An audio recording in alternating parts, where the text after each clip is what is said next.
I was going to say a couple beats ago, you had mentioned fragile relationships. I just want to ask a question off of that because by the time someone wants to sit down with you, they're probably in a fragile relationship. But before they actually start official couples therapy, do you think there are a set of questions that couples could be asking themselves first? Like try to figure it like, is there a set of questions that you know that people could be Yes, asking yes, before they actually come to your office? yes, yes. What are the important questions to ask yourselves before you go see the therapist? The first question would probably be, if you're thinking about seeing a therapist, what is the reason that you wouldn't? And get in touch with all the reasons you wouldn't go see a therapist, because after all, you may be avoiding the very thing that you need. And if it occurs to you that you might want to go see a therapist, that's a pretty good indication that you need to take that idea seriously. The next thing you need to ask yourself is, am I feeling like we've been trying various things and none of them are working? So we kind of been trying at this and it's not going anywhere. Are you having the same conversations over and over again and they're not going anywhere? When you have a conversation with each other, do you walk away feeling better or worse? And then the important question is, are you in a downward spiral? Mm, Because by and large, there are upward spirals and downward spirals in relationships, and it makes all the difference. In an upward spiral, trust is building on trust. There, in relationships, there are all kinds of moments of ambiguity, moments where you didn't quite understand each other, moments where you thought your partner said, and by the way, I don't ever want to go see your family again. And you failed to check it out and you assume that's what you heard. Meanwhile, they were saying something like, and by the way, it's hard for me when I go see your family, which is a whole different message, right? So in a downward spiral, in all those moments of ambiguity that happen in relationships, ambiguity, mistakes, misunderstandings, the assumptions that come in to tell you what's going on and how to behave are negative ones. And there are always positive and negative interpretations of those kinds of moments. And in an upward spiral, you reach for the positive assumption. You just got a call from school saying that no one's there to pick up the kids. And you're pretty sure you told your husband before you left for work, it's your turn to pick up the kids, right? So in a downward spiral, where does your head go? Your head goes, I can't believe it. Not again. He's so irresponsible. I can't stand it. What am I going to have to do? This guy never helps out, right?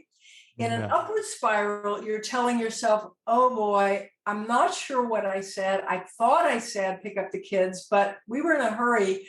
Maybe I didn't, or maybe he got hung up somewhere. I better find out if he's okay.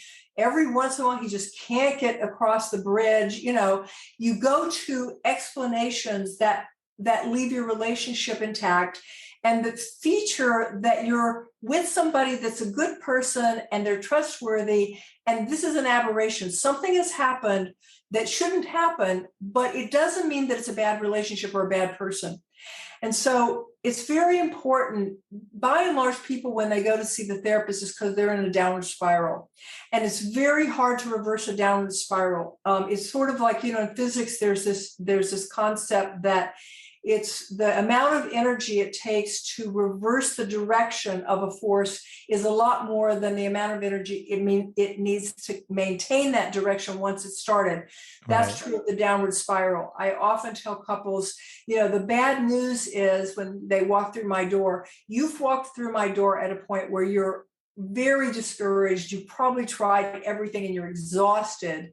And now, right at the beginning of working with me, you're going to have to work harder than you ever have, and you're going to have to do 80% of the work right away.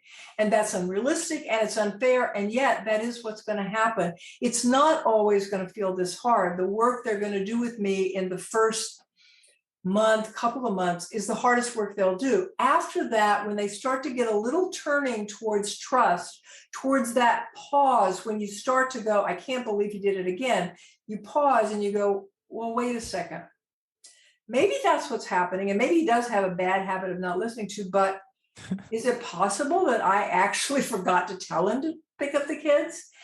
And that's now you've started to reverse the spiral. And each time you do that, you contribute to the reversal of the spiral, and pretty soon you're in an upward spiral. And an upward spiral means you can handle the mishaps because you make positive assumptions about yourself and the other person. Gee, probably we misunderstood each other. Or, gosh, he yelled at me again. I need to talk to him about that and make sure he understands that's a big mistake. And he comes back with, yeah, I know, it is a big mistake and I lost it and I'm sorry. That's an upward spiral right there. Totally. It's just like this idea that you can also think about it in the form of confirmation bias, right? Confirmation bias could be like all good things or all bad things. It's just a matter of how you're looking at it. And then the element of accountability, like I think being accountable can help you come back into that upward spiral. And if you're not accountable, you're probably going to go downwards. And concerning therapy, because the other thing I would add is we still have, despite how prominent going to a therapist is now. I mean, in fact, most people say, I don't go to therapy. The people I know don't go to therapy. Well, what they don't know is that 9 out of 10 of the people they know go to therapy, but we don't talk about that very easily. So despite that, we have a lot of stigma about it. We should be able to do this by ourselves. So get over that already. I think of it like this. If you wanted to learn to play the piano, lots of people teach themselves to play the piano, and that's fine. But suppose you wanted to learn the piano faster and less painfully and get further faster. You go get a teacher and they sit with you for a while and they show you some tricks and they kind of ease the entry into it and you get further faster. And if we could start to feel that way about therapy, that this is about getting somebody to teach you what they know. Therapists are people that have kind of specialized in sitting in little rooms with people, having conversations, the sole purpose of which is to be helpful to that other person.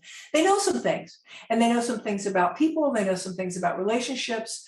So if you can at all avail yourself of going to see a therapist, it's just a way to have a less painful, less difficult transition out of something that's hard back to something that's not so hard and get on with your life.